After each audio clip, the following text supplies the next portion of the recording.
بالقنيطرة أهم منطقة رطبة بجهة الغرب شرد بن حسن، واليوم أعطيت أشغال إعادة تأهيلها وحمايتها من زحف الإسمنت والنفايات الملوثة.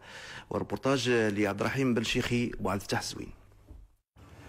مرجة الفوارات الفضاء الإيكولوجي بامتياز، أخيرا اتخذ قرار كي تعود إلى حالتها الطبيعية.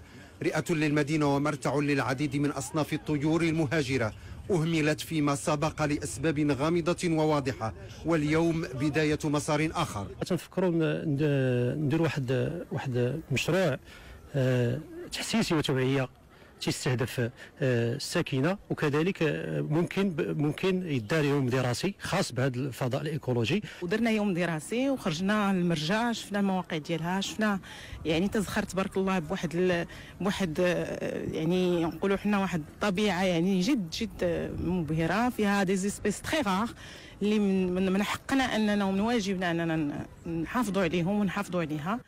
انتهى زمن إهمال منطقة رطبة قد تصنف عالمية، اليوم هو بداية إحياء للزرع والضرع.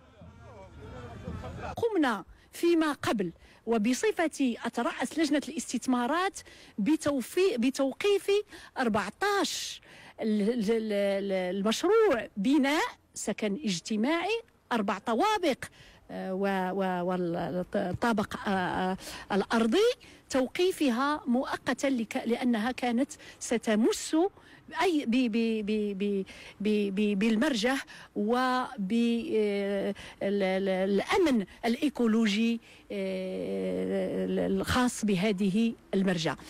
موقع إيكولوجي سيحدث تغييرات مهمة في الحميلة الحيوانية والنباتية. عمليات تصفية المياه انطلقت اليوم، كما عملية جمع النفايات، مما سيؤهل مرجة الفوارات بالقنيطرة لاستقطاب أصناف أخرى من الطيور المهاجرة.